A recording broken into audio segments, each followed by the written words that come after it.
discussion of the U.S. from 1920 to 45, and in particular the presidents and politics of that era. In this final lecture on this section, we're going to be talking about the presidency of Calvin Coolidge, and it's somewhat ironic to note that the peak years of the Roaring Twenties, considered a freewheeling and exciting time in American history, were overseen by a president whose nickname was Silent Cal, who was very much an understated and quiet man in the White House. While Coolidge had a decent personal relationship with most members of Congress, he was never able to direct Congress as a truly strong president does. There were quite a few different reasons for that. One of them was that the Teapot Dome scandal had soiled relations between the executive branch and Congress. Recall that a number of members of Congress had been dragged down by association with that scandal. We should also note that Republican leadership in Congress during this period was quite strong and opinionated, often disagreeing with Coolidge himself. Many congressmen of both parties also remembered the Harding scandals and sought to act independently of the executive. Many congressmen as well thought that the benefits to big business had gone too far, including tax rebates and many other things. Finally, Coolidge also had personal clashes with Robert La Follette, who recall had challenged him in the election for the presidency. He had La Follette removed from his chief committees in Congress, and several powerful senators, along with La Follette himself, made it a point to oppose Coolidge at every turn. Such difficulties with Congress made it difficult for Coolidge to enact legislation that he desired and many other things. As one example, he encountered problems in nominations for the Supreme Court and getting those nominations approved, and in trying to get some other legislation passed. And also, while he vetoed a bonus bill for veterans, Congress passed it over his veto. Despite these difficulties with Congress, during the Coolidge administration, the nation more or less enjoyed peace and prosperity, and he was able to pass a number of bills, particularly bills lowering taxes. And he enforced a very pro-business stance during the 20s, which in part contributes to the booming economy and the so-called Roaring Twenties, which we're going to be talking about in future lectures. Coolidge and his Secretary of Treasury, Mellon, both supported trickle-down economics. Well, that's a modern phrase, but the idea was the same. Essentially, they provided tax cuts for the wealthy and big business, thinking that they would spend the money in ways that would promote the general welfare and would trickle down to the masses. In the short term, anyway, it seemed to work.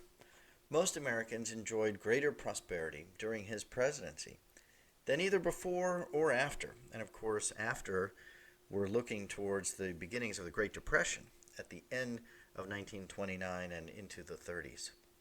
So tax cuts in 1926 and 28 were his greatest legislative victory. There were other accomplishments as well. Minor appropriations to improve inland waterways, highway construction, and national parks, for instance. It is under Coolidge that in 1926, Congress approved funding for the National Archives, and also under Coolidge, late in 1928, that he approved the construction of the Boulder Dam to develop the Colorado River Basin. Perhaps remarkably, for a successful and reasonably popular sitting president, Coolidge didn't run again for the presidency in 1928. He was satisfied with his record and also believed correctly that the next president would have to spend more than he was willing to do. So he was reasonably happy to hand over the presidency to Hoover after the election in 1928. And it might be worth noting that had Coolidge run for re-election, won, and served a full 4-year term, that he would have been our second longest-serving president ever, behind only FDR. And of course, the laws regarding how many years you can serve are changed after FDR.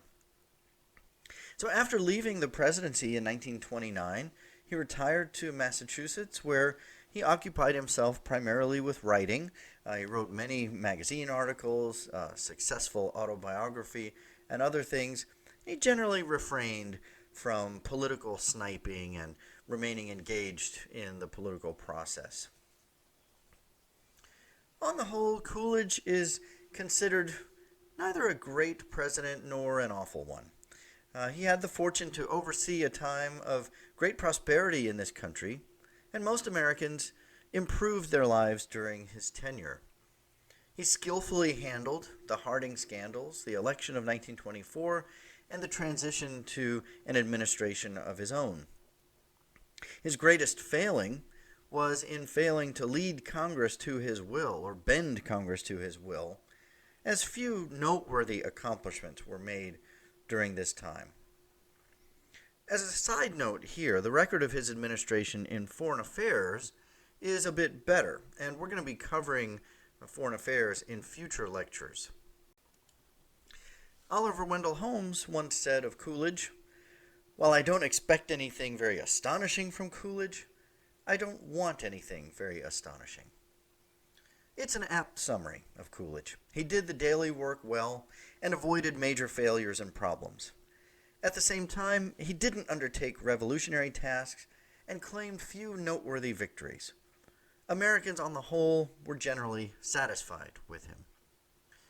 And it's to that we will turn in our next series of lectures, the prosperity and boom time that we know affectionately as the Roaring Twenties.